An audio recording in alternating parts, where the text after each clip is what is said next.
I've got the Chapman stick base loaded back in, and in this video we're going to look at how to customize these main page controls. Now there are 11 custom controls available on this main page, 7 on the top row and 4 on the bottom. 1, 2, 3, 4, 5, 6, 7, and 4 on the bottom. The rest are the common controls.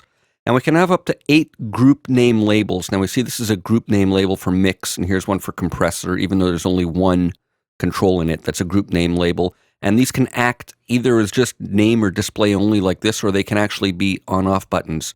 So there's different kinds of controls. We have these knobs, we have this kind of switch, and we have 2 different types of knobs, unipolar and bipolar. And then we have these group name labels that can be on-off switches as well. So there are 3 things we can do. We can assign any of these custom controls to almost any parameter in the Trillian interface.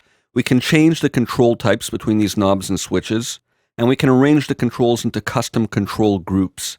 So these main page controls and group name labels are collectively referred to as custom controls, just to use the right language.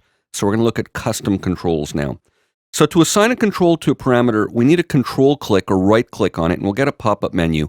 So right now, these are controlling some of the plugins on the effects page. So for example, if I go there, I'll see that this compressor is off and the echo is off as well. We can turn them on from there or from these buttons and control the parameters that are assigned to them. But let's say we weren't sure and we wanted to see what these knobs or parameters control. We can right click and go show all parameters assigned to this control, and they're showing us E1 vintage compressor, meaning that it's the first effect in this amp rack over here.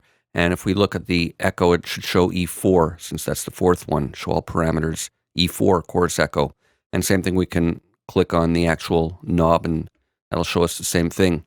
We can also assign multiple parameters to be controlled by a single knob or one knob. We can also assign several knobs to control one parameter, so you can get to some complex routings. But let's reassign this. Let's say, for example, I want this to now control another plugin. I'm going to right-click there, and I'm going to go assign this control to Next Touched Audio Control. Now, being a switch, I want to have this control in on-off, where it's just alternating between 2 modes, on or off.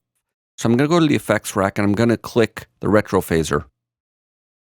Okay, so now when I go back here, it's been renamed E2 Retro Phaser, and I can click there and turn it on or off, or I can right-click and I can rename as well from here. If I want to give it a custom name, I can enter new name for group, and what I'm going to do is call it Phaser, just for the sake of renaming it. All right, let's hear what this sounds like.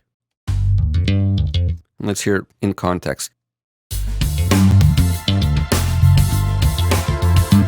Okay, I like that. So let's say I want to assign these knobs here to control some of the phaser parameters, and I want to make them all part of one group. So let's start reassigning them. I'm going to right-click and choose Assign this control to Next Touched Audio Control.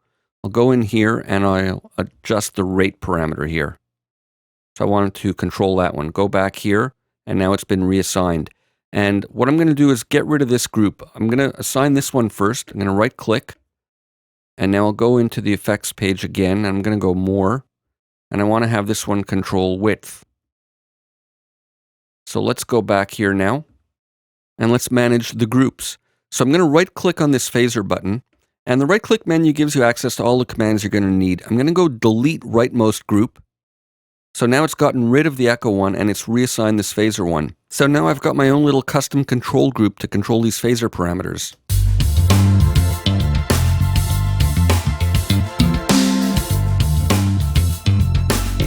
I think I want to change this to a bipolar knob. Let me right-click on it, and the type of control it is will be grayed out. This is a unipolar knob, but I can change the others now to either an on-off button or to a bipolar knob. So let's switch it there, and now it'll be bipolar, where 0 is at the detente 12 o'clock value. I'm going to command-click on it, and then it'll snap it to the default position, and that's control-click on Windows, rather than a unipolar knob where the 0 value is all the way to the left, so I can control it this way now.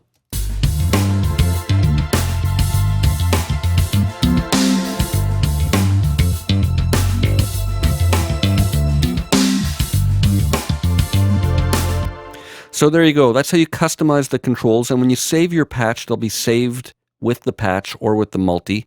And you can get whatever controls you need accessed here for easy, quick access on this one page. And you're not limited to the effects section. In the edit window, we haven't looked at this yet, but any of these parameters pertaining to the FM or the voice multiplier or the filter controls, They can all be assigned to individual custom control groups here on the main page. See you for more in the next video.